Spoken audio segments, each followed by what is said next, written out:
Hi everybody and welcome to my Unruly Housewife channel. Today I'm going to show you how to make these adorable knitted Christmas decorations for your Christmas tree, and they're not actually knitted, they're made out of polymer clay. So I'm going to show you how to make these today, and let's just jump into it, shall we? The first thing that you're going to need to make these is an extruder and some dies. A good pack, I would say, of the coloured clay and maybe half a pack of white, just to make sure, and some cutters. And they don't have to be hearts, but I used hearts for mine. I've used this for the knitted part for the wool and this for the edging. It's a slightly bigger hole than that one, but most extruders, this is a sort of Makins type of extruder. Most extruders have a very similar set of dies, and I think you'll probably recognise those if you have one.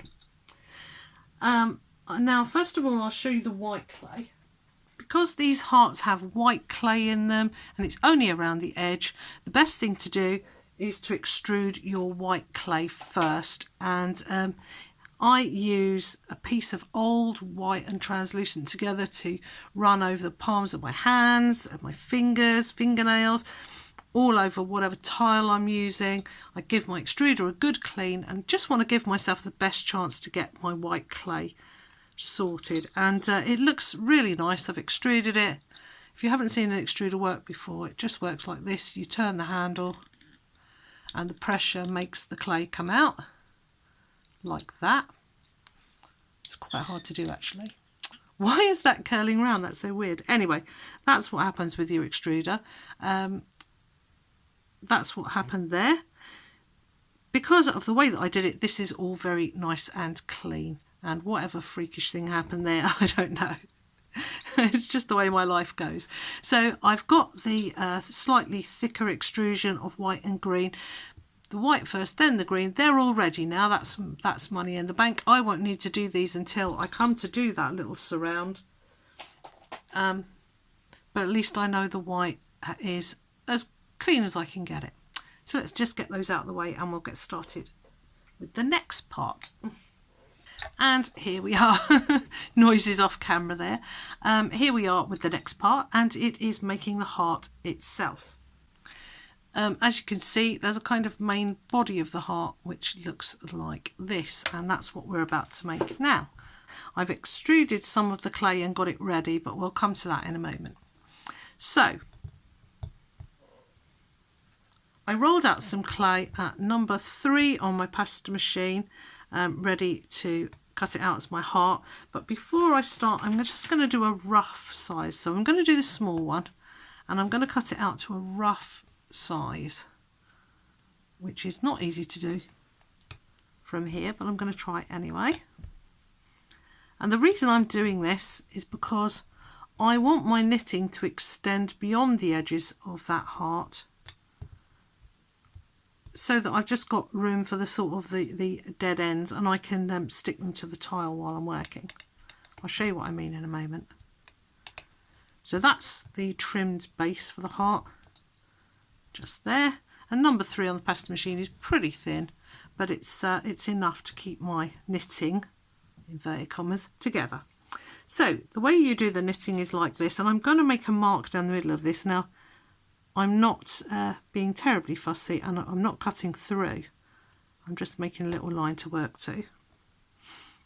The way you do your knitting is this. You twist 2 strands of clay away from you like that, and notice I'm doing it very lightly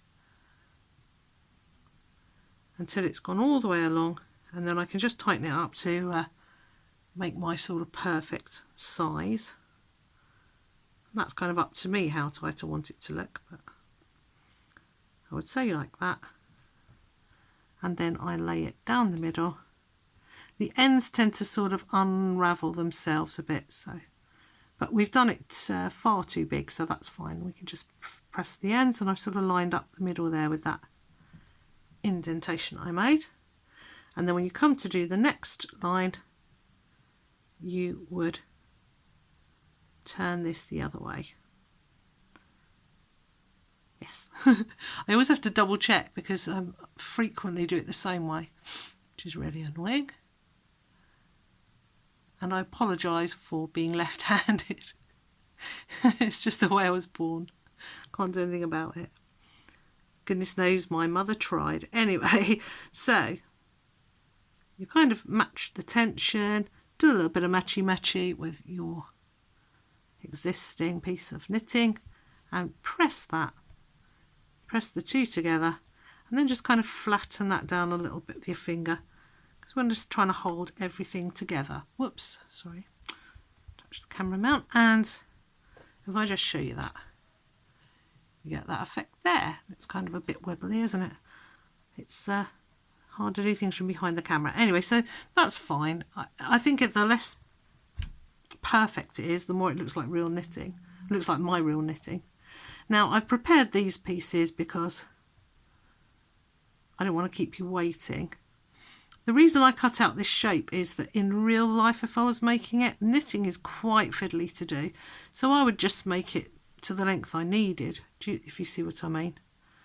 But today, I'm doing it like this because I'd sort of prepared it in advance. So as you can see, I've twisted it one way, then I've twisted it the other way, and I'm putting it on there. I'll level with you, I made this video yesterday and it was so bad I scrapped it and decided to make it again today. There you go. So there's our knitting. Take special care that you've got the right twist, because there's nothing worse than looking at it and after after you've finished and realising you have a bit twisted the wrong way. It's a bit messy, isn't it? If you get pieces like this, I don't know if you can see, that's got kind of little jaggedy bits in. I don't know where that white came from. If you do, you can be a little bit clever and tuck those in on the inside so they don't show as much. And if it's twisting the right way, I can put this piece on the other side. So let's keep our fingers crossed. Yes, it is. Good. Okay. So normally I would take advantage of the shape here and not have to make as much knitting, but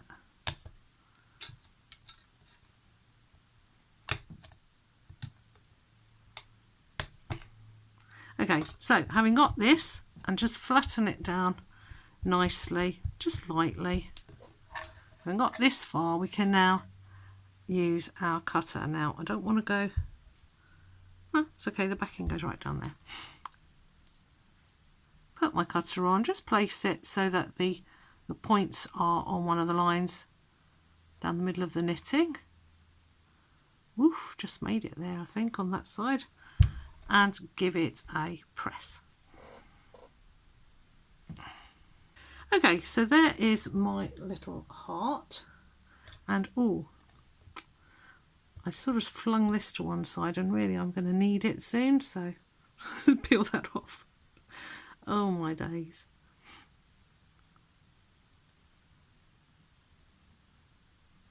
I hope that's going to be big enough now. Oh yeah, it will be. Alright, so there's my little heart. I'll lift it up and show it to you. And we've got a couple of things that I want to do before it's ready to bake. One is I'm going to use the buttons to make depressions into the middle. I've got these little shirt buttons, and I like the little round ones. It's got some with a square middle and some with a round middle. I like the round ones. I'm just going to lay them where I want them, bearing in mind it's going to have quite a thick border on the outside, so they don't need to be sort of too close together. And I'll just line them up on there. Let's have a look. They will move the clay out a little bit, so I'm going to push them in. Right, we haven't got all day, so I'm going to give them a good push, but you might want to be a bit more careful and try and sort of keep them level. there's our buttons.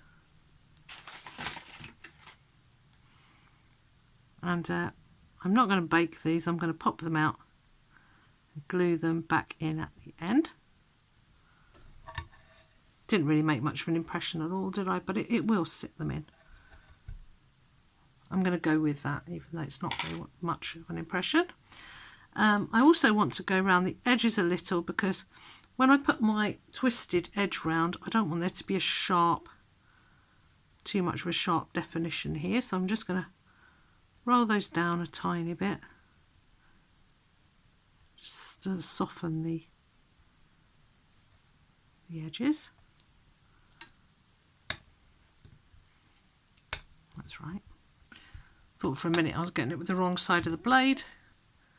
So I've kind of softened these edges a little, made my indentations for my buttons such as they are, not very.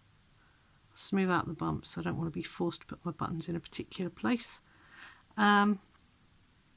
See here, you've got the little spots in the middle of the button.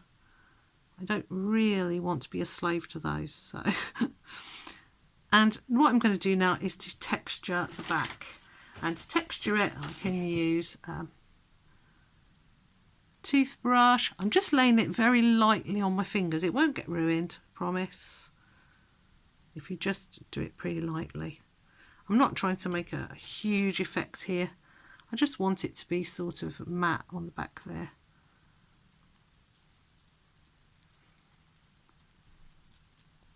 And this is actually a piece of, it's a filter for an aquarium. This got pointed out to me, and I think it's a great idea. So that just makes the back sort of matte and interesting, not shiny. And here's the front, and it looks fine. So a couple of little tiny bits that I would pick off if I had the time. But yeah, fine. The way I bake my heart would be on some paper so that I don't get a shiny back. And I would use an oven thermometer to make sure that I was baking it at the correct temperature, and I would protect it with a foil pan. And it's all on a ceramic tile. You could use like a baking tray or something. And I put that into my oven. And a ceramic tile is really good because it spreads the heat evenly. So that's my advice for baking. That's how I do it. And I'll bake it according to manufacturer's instructions. I want to get it back from baking. It's going to look like this. So what do we need to do now? Well, I need to cut out a little heart for later, which I almost forgot. So I'll cut that out right now. Just with that same number 3 on the pasta machine thickness.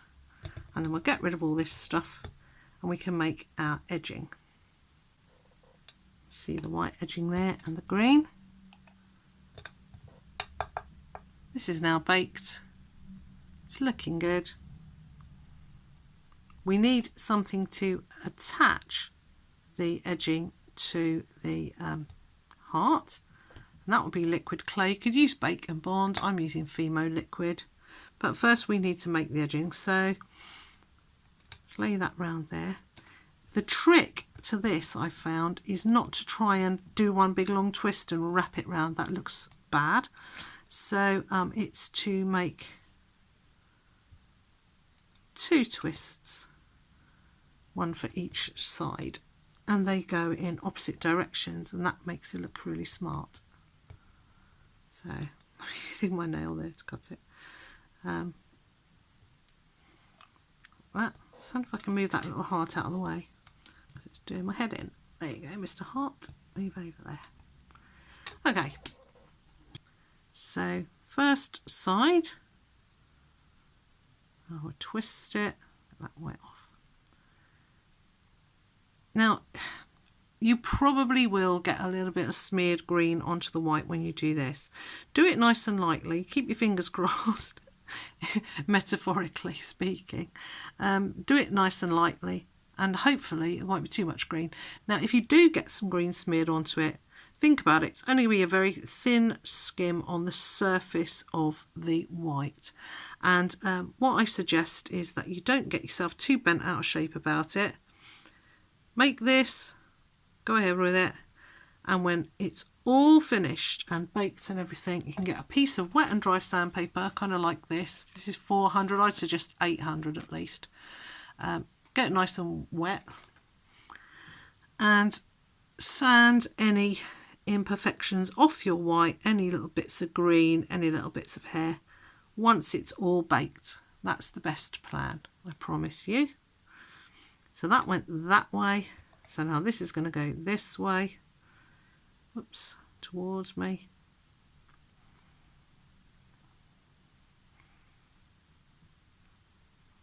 Still nice and lightly. Trying not to get green on that white, but not stressing. I find if I get stressed, I actually wind this stuff tighter. So making videos is especially challenging when you're doing this. I want this to kind of match that, so it needs to be a little bit tighter.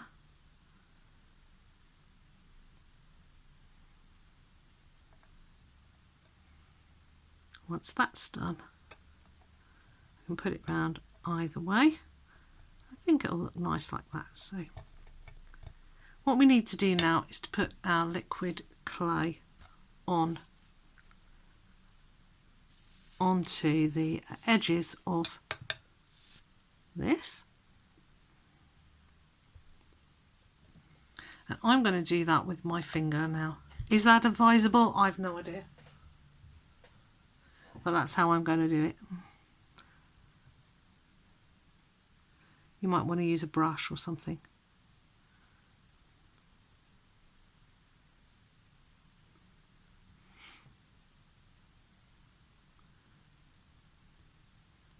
I'm going to do all the edges, I think.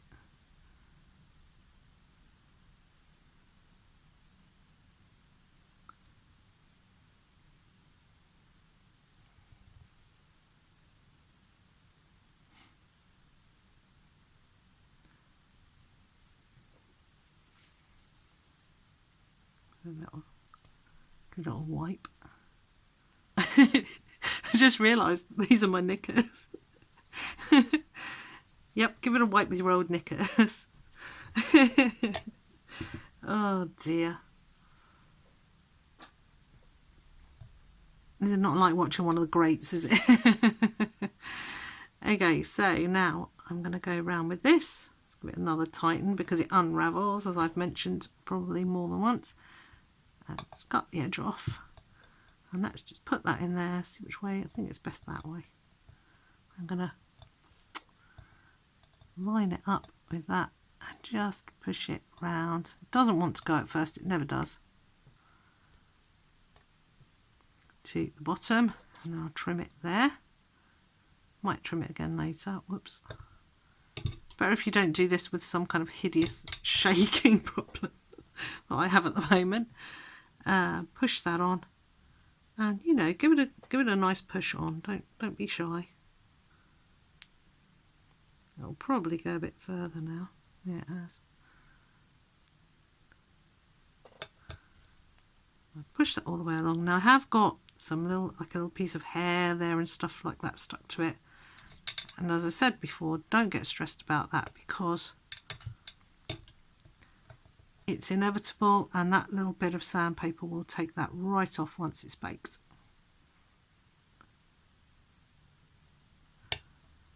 And then I want to do this one again. Let's just wipe my hands again. Again, I'm going to tighten it up a little, trim it there.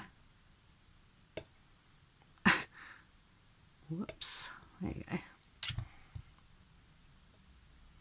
See how that looks.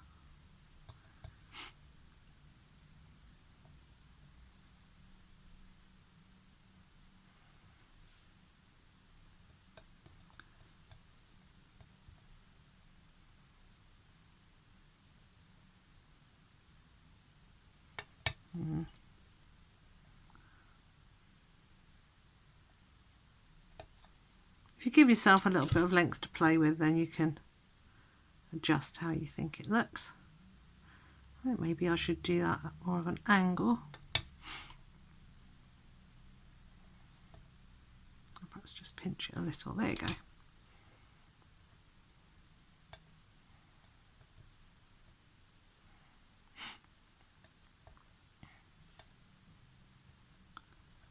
And then just work back down to there. We'll trim those to match in a minute. Yep, that looks fine. Push it down into there. There you go. And then work this around, pushing quite firmly.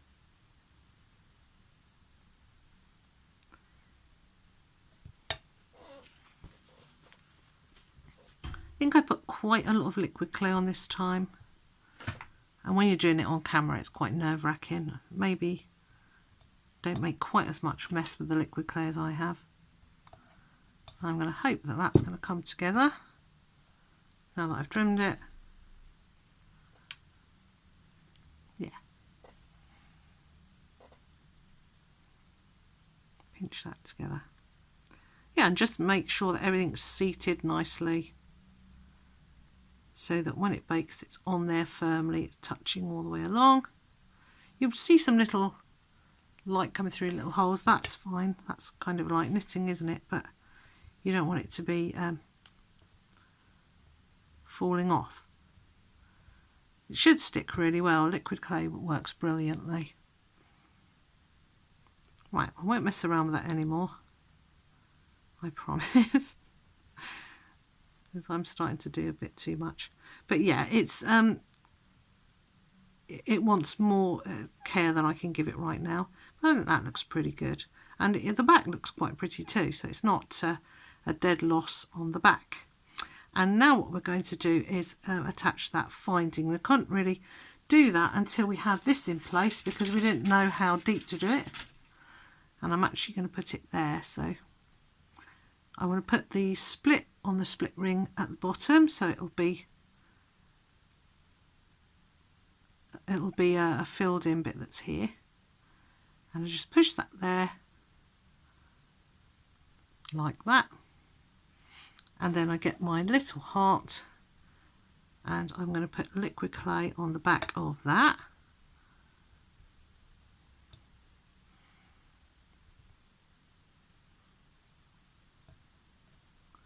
And that will go there. You see what I mean? That will hold it in place. I do have to keep wiping my hands because this liquid clay has kind of got everywhere. And that will go there. What's it look like from the front? I don't want to see it from the front. No, that's fine.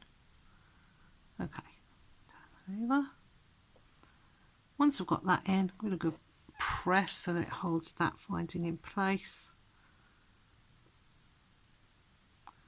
And then I will texture this to match the rest of the back. And so I might use this,